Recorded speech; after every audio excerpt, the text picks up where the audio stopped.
Americans. The next tool for profit and control is war. Since the inception of the Federal Reserve in 1913, a number of large and small wars have commenced. The three most pronounced were World War I, World War II, and Vietnam. World War I. In 1914, European wars broke out centered around England and Germany. The American public wanted nothing to do with the war. In turn, President Woodrow Wilson publicly declared neutrality. However, under the surface, the U.S. administration was looking for any excuse it could find to enter it. Woodrow Wilson's top advisor and mentor was Colonel Edward House, a man with intimate connections with the international bankers who wanted to end the war. In a noted observation by Secretary of State William Jennings, the large banking interests were deeply interested in the World War because of the wide opportunities for large profits. It's important to understand that the most lucrative thing that can happen for the international bankers is war, for it forces the country to borrow even more money from the Federal Reserve Bank at interest. In a documented conversation between Colonel House, Wilson's advisor, and Sir Edward Grey, the Foreign Secretary of England, regarding how to get America into the war, Grey inquired, "What will Americans do if Germans sink an ocean liner with American passengers on board?" House responded, "I believe that a flame of indignation would sweep the United States, and that by itself would be sufficient to carry us into war." So, on May 7, 1915, on essentially the suggestion of Sir Edward Grey, a ship called the Lusitania was deliberately sent into German-controlled waters where German military vessels were known to be. And, as expected, German U-boats torpedoed the ship, exploding stored ammunition, sinking it in 18 minutes, killing 1,200 people. To further understand the deliberate nature of this setup, the German embassy actually put advertisements in the New York Times telling people that if they boarded the Lusitania, they did so at their own risk, as such a ship sailing from America to England through the war zone would be liable to destruction. In turn, and as anticipated, the sinking of the Lusitania caused a wave of anger among the American population, and America entered the war a short time after. The First World War caused 323,000 American deaths. J.D. Rockefeller made $200 million off of it. That's about $1.9 trillion by today's standards. Not to mention the war cost about $30 billion for America, most of which was borrowed from the Federal Reserve Bank at interest, furthering the profits of the international bankers. World War II. On December 7, 1941, Japan attacked the American fleet at Pearl Harbor, triggering our entry into that war. President Franklin D. Roosevelt declared the attack was a day that will live in infamy. A day of infamy indeed, but not because of the alleged surprise attack on Pearl Harbor.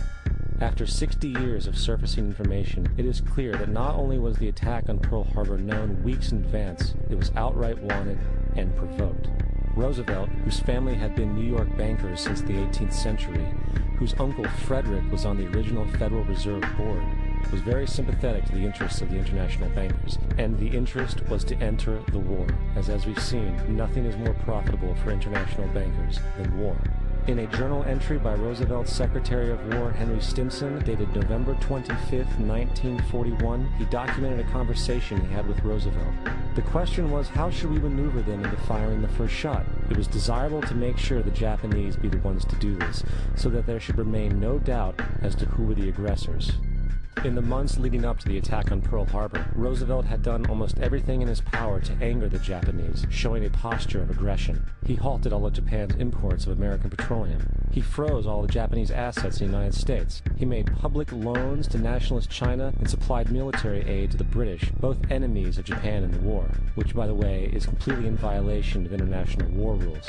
And on December 4th, 3 days before the attack, Australian intelligence told Roosevelt about a Japanese task force moving towards Pearl Harbor. Roosevelt ignored it. So, as hoped and allowed, on December 7, 1941, Japan attacked Pearl Harbor, killing 2,400 soldiers. Before Pearl Harbor, 83% of the American public wanted nothing to do with the war. After Pearl Harbor, 1 million men volunteered for the war. It is important to note, Nazi Germany's war effort was largely supported by two organizations, one of which was called IG Farben. IG Farben produced 84% of Germany's explosives, and even the Zyklon B used in the concentration camps to kill millions.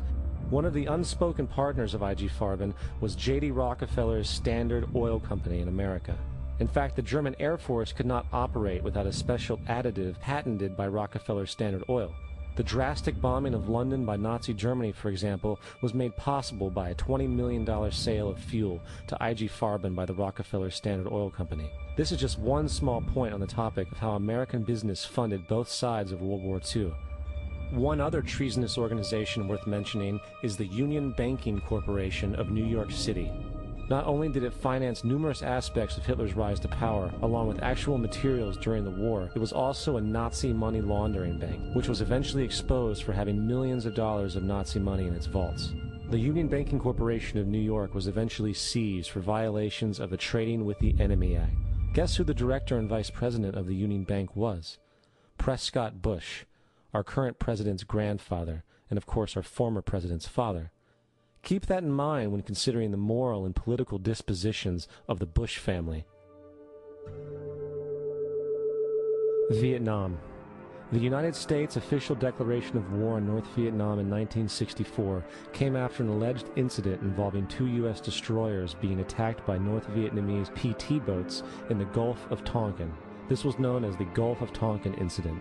This single situation was the catalytic pretext for massive troop deployment and full-fledged warfare. One problem, however, the attack on the U.S. destroyers by Vietnamese PT boats never happened. It was a completely staged event to have an excuse to enter the war.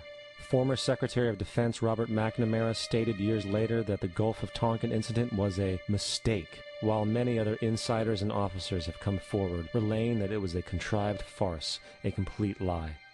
Once in the war, it was business as usual. In October 1966, President Lyndon Johnson lifted trading restrictions on the Soviet bloc, knowing full well that the Soviets were providing upwards of 80% of North Vietnam's war supplies.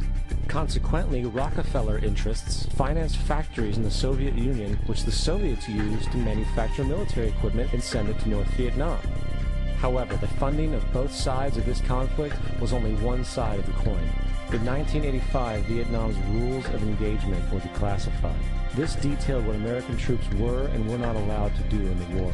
It included absurdities like North Vietnamese anti-aircraft missile systems could not be bombed until they were known to be fully operational. No enemy could be pursued once they crossed the border of Laos or Cambodia. And most revealing of all, the most critical strategic targets were not allowed to be attacked unless initiated by high military officials. Apart from these imposed ludicrous limitations, North Vietnam was informed of these restrictions and therefore could base entire strategies around the limitations of the American forces. This is why the war went on so long.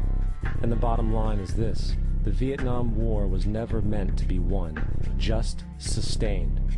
This war for profit resulted in 58,000 American deaths and 3 million dead Vietnamese. So, where are we now? September 11th was the jumpstart for what is now an accelerated agenda by the ruthless elite. It was a staged war pretext no different than the sinking of the Lusitania, the provoking of Pearl Harbor, and the Gulf of Tonkin lie. In fact, if 9/11 wasn't a planned war pretext, it would be an exception to the rule. It has been used to launch 2 unprovoked illegal wars, one against Iraq and one against Afghanistan. However, 9/11 was a pretext for another war as well, the war against you. The Patriot Act, Homeland Security, the Military Tribunals Act, and other legislations are all completely and entirely designed to destroy your civil liberties and limit your ability to fight back against what is coming. Currently in the United States, unannounced to most brainwashed Americans, your home can be searched without a warrant, without you being home. You can in turn be arrested with no charges revealed to you, detained indefinitely with no access to a lawyer, and legally tortured, all under the suspicion that you might be a terrorist. If you need a painted picture of what is happening in this country, let's recognize how history repeats itself.